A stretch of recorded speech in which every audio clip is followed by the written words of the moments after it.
Hello everyone. रघुवर GK में आप सभी का स्वागत है। आज है 7 जुलाई 2022 और 7 जुलाई 2022 से संबंधित जितने भी करेंट अफेयर्स के प्रश्न हैं उनका डिस्कशन हम इस वीडियो में करेंगे।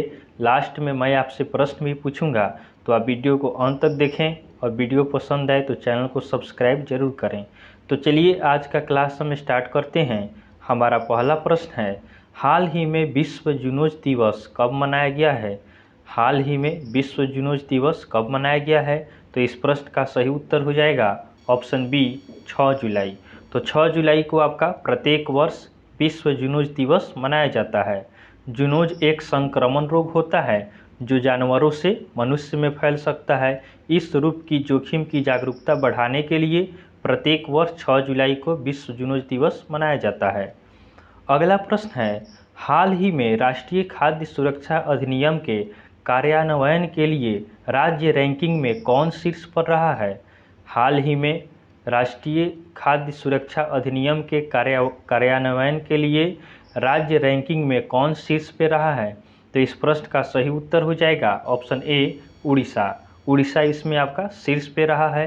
केंद्रीय खाद्य और उपभोक्ता मामले के मंत्री पीयूष गोयल ने एनएफएसए के लिए राज्य रैंकिंग सूचकांक 2022 जारी किया। इसके अनुसार राष्ट्रीय खाद्य सुरक्षा कानून को लागू करने के मामले में उड़ीसा शीर्ष पर रहा है। उत्तर प्रदेश आपका दूसरे नंबर पे है। उसके बाद आंध्र प्रदेश इसमें तीसरे नंबर पर है। अब उड़ीसा इसमें शीर्ष पर रहा है, तो आप बताइएगा उड़ीसा की राजधानी कहाँ है? तो उड़ीसा की राजधानी आपका भुवनेश्वर है। उसके बाद उड़ीसा के राज्यपाल कौन हैं? तो वर्तमान में उड़ीसा के राज्यपाल गणेशी लाल हैं। उड़ीसा के मुख्यमंत्री कौन हैं? तो उड़ीसा के मुख्यमंत्री आपका नवीन पटनायक हैं। उड़ीसा दिवस कब मनाया जाता है? उड़ीसा दिवस आपका 1 अप्रैल को मनाया जाता है। उसके बाद राष्ट्रीय एमएसएमई पुरस्कार 2022 में उड़ीसा को प्रथम पुरस्कार से सम्मानित किया गया है। उसके बाद उड़ीसा की मूव बस नामक सार्वजनिक परिवहन सेवा को संयुक्त राष्ट्र लोक सेवा पुरस्कार से सम्मानित किया गया है। उड़ीसा में चिल्का झील है जो भारत में सबसे बड़ी खारे पानी की झील है। यह काफ़ी इम्पोर्टेंट है। उसके बाद कम दूरी की बैलिस्टिक मिसाइल पृथ्वी-2 का सफल परीक्षण उड़ीसा में किया गया है। उसके बाद राष्ट्रीय खनिज कांग्रेस 2022 का आयोजन भुवनेश्वर में किया गया है। चलिए नेक्स्ट क्वेश्चन को देखते हैं। हमारा अगला प्रश्न है, हाल ही में भारतीय मूल के नेता ऋषि सुनक ने 5 जुलाई 2022 को किस पद से इस्तीफा दे दिया? हाल ही में भारतीय मूल के नेता ऋषि सुनकर ने 5 जुलाई 2022 को किस पद से इस्तीफा दे दिया है? तो इस प्रश्न का सही उत्तर होगा ऑप्शन बी वित्त मंत्री। तो इन्होंने वित्त मंत्री के पद से इस्तीफा दे दिया है। भारतीय मूल के ब्रिटिश नेता ऋषि सुनक ने 5 जुलाई 2022 को वित्त मंत्री पद से इस्तीफा दे दिया। ब्रिटिश प्रधानमंत्री बोरिस जॉनसन ने ऋषि सुनक के जगह नादिम जहावी को वित्त मंत्री नियुक्त किया गया है। अगला प्रश्न है, हाल ही में किसने डिजिटल इंडिया सप्ताह 2022 का उद्घाटन किया है? हाल ही में किसने डिजिटल इंडिया सप्ताह 2022 का उद्घाटन किया है? तो इस प्रश्न का सही उत्तर हो जाएगा ऑप्शन सी प्रधानमंत्री नरेंद्र मोदी। तो प्रधानमंत्री नरेंद्र मोदी ने डिजिटल इंडिया सप्ताह 2022 का उद्घाटन किया है।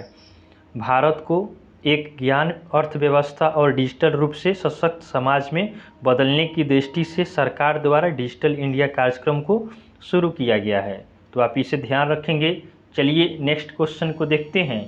हमारा अगला प्रश्न है, नाटो के 30 सहयोगियों ने स्वीडन और किस देश के लिए परिग्रहण प्रोटोकॉल पर हस्ताक्षर किया है?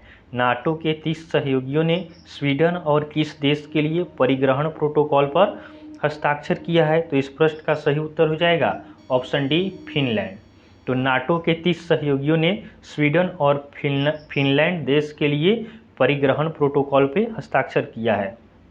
अब नाटो ने इस पे हस्ताक्षर किया है, तो आप बताइएगा नाटो का स्थापना कब हुआ था? नाटो का स्थापना आपका 4 अप्रैल 1949 को हुआ था। नाटो का मुख्यालय कहाँ है? नाटो का मुख्यालय आपका ब्रुसेल्स बेल्जियम में है। वर्तमान में नाटो के अंदर कितने सदस्य देश हैं, तो इसके अंदर 30 सदस्य देश हैं। अब स्वीडन और फिनलैंड इसके सदस्य बन जाते हैं, तो इसके बाद इनके सदस्यों की संख्या 32 हो जाएगी। चलिए नेक्स्ट क्वेश्चन को देखते हैं। हमारा अगला प्रश्न है, हाल ही में किस राज्य की स्वास्थ्य मंत्री वीना जॉर्ज ने त्रिशूर जिले के आथिरापिल्ली में जंगली सुअर के कई शव मिलने के बाद एंथ्रेक्स के फैलने की पुष्टि की है? तो इस प्रश्न का सही उत्तर हो जाएगा ऑप्शन बी, केरल। तो केरल ने इसकी पुष्टि की है। एंथ्रेक्स एक गंभीर संक्रामक रोग है जो बैक्टीरिया के कारण होता है। यह आमतौर पर भारत के दक्षिणी राज्यों में पाया जाता है। अब केरल में इसकी पुष्टि हुई है, तो केरल की राजधानी कहाँ है? केरल की राजधानी आपका तिरुवनंतपुरम है। केरल के राज्यपाल कौन है? तो वर्तमान में केरल के राज्यपाल आरिफ मोहम्मद खान हैं। वर्तमान में केरल के मुख्यमंत्री कौन हैं? तो केरल के मुख्यमंत्री पिनरई विजयन हैं। तो आप इसे ध्यान रखेंगे। चलिए अगले प्रश्न को देखते हैं। अगला हमारा 7 नंबर प्रश्न है, हाल ही में भारत और किस देश के बीच भारत गौरव पर्यटक ट्रेन को हरी झंडी दिखाई गई है? हाल ही में भारत और किस देश के बीच भारत गौरव पर्यटक ट्रेन को हरी झंडी दिखाई गई है? तो इस प्रश्न का सही उत्तर हो जाएगा ऑप्शन सी, नेपाल। तो आपका हाल ही में भारत और नेपाल के बीच भारत गौरव पर्यटक ट्रेन को हरी झंडी दिखाई गई है। अब नेपाल इसमें सहमत है, तो आप बताइएगा नेपाल की राजधानी कहाँ है? तो नेपाल की राजधानी आपका काठमांडू है। नेपाल के राष्ट्रपति कौन है? नेपाल के राष्ट्रपति विद्या देवी भंडारी हैं। वहाँ के मुख्यमंत्री कौन हैं? तो नेपाल के मुख्यमंत्री शेर बहादुर दुबा हैं। उसके बाद नेपाल की करेंसी क्या है? नेपाल की करेंसी आपका नेपाली रुपया है। नेपाल की संसद का क्या नाम है? तो नेपाल की संसद का नाम आपका राष्ट्रीय पंचायत है। उसके बाद सार्क का मुख्यालय आपका काठमांडू में है और सूर्य किरण युद्ध अभ्यास भारत और नेपाल के बीच में होता है। चलिए अगले प्रश्न को देखते हैं। अगला हमारा 8 नंबर प्रश्न है, हाल ही में 2022 के सर्वाधिक पसंदीदा कार्यस्थल के रूप में किसे मान्यता मिली है? हाल ही में 2022 के सर्वाधिक पसंदीदा कार्यस्थल के रूप में किसे मान्यता मिली है? तो इस प्रश्न का सही उत्तर हो जाएगा ऑप्शन बी, एनटीपीसी। तो 2022 के सर्वाधिक पसंदीदा कार्यस्थल के रूप में एनटीपीसी को मान्यता मिली है। अगला प्रश्न है, हाल ही में भारतीय नौसेना ने पहला ALH स्क्वाड्रन INAS 324 कहाँ शामिल किया है? हाल ही में भारतीय नौसेना ने पहला ALH स्क्वाड्रन INAS 324 कहाँ शामिल किया है? तो इस प्रश्न का सही उत्तर हो जाएगा ऑप्शन ए, विशाखापट्टनम। तो विशाखापट्टनम में भारतीय नौसेना ने पहला ALH स्क्वाड्रन INAS 324 शामिल किया है। अब आप बताइएगा कि नौसेना दिवस कब मनाया जाता है? तो नौसेना दिवस आपका 4 दिसंबर को मनाया जाता है। थल सेना दिवस कब मनाया जाता है? तो थल सेना दिवस आपका 15 जनवरी को। उसके बाद वायुसेना दिवस कब मनाया जाता है? तो वायुसेना दिवस आपका 8 अक्टूबर को मनाया जाता है। आप इन तीनों को ध्यान रखेंगे। चलिए अगले प्रश्न की ओर बढ़ते हैं। अगला हमारा 10 नंबर प्रश्न है, हाल ही में किस राज्य में नीलगायों को पालतू बनाने के लिए देश का पहला शोध केंद्र खुलेगा? हाल ही में किस राज्य में नीलगायों को पालतू बनाने के लिए देश का पहला शोध केंद्र खुलेगा? तो इस प्रश्न का सही उत्तर हो जाएगा ऑप्शन डी, हरियाणा।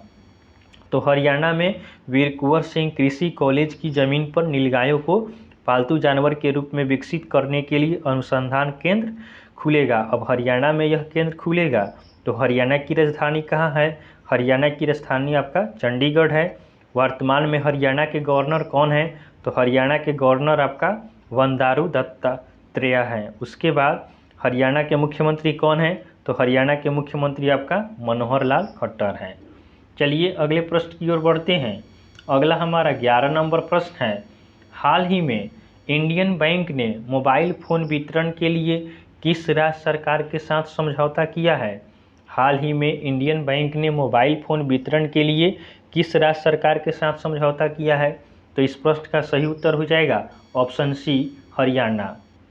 तो आपका इंडियन बैंक ने मोबाइल फ़ोन वितरण के लिए हरियाणा राज्य सरकार के साथ समझौता किया है। अगला प्रश्न है, हाल ही में किसने स्वायत्त नेविगेशन सुविधा टी-हैन का उद्घाटन किया है? हाल ही में किसने स्वायत्त नेविगेशन सुविधा टी-हैन का उद्घाटन किया है? तो इस प्रश्न का सही उत्तर हो जाएगा ऑप्शन बी, जितेंद्र सिंह। तो जितेंद्र सिंह ने आपका IIT हैदराबाद में इसका उद्घाटन किया है। चलिए अगले प्रश्न को देखते हैं।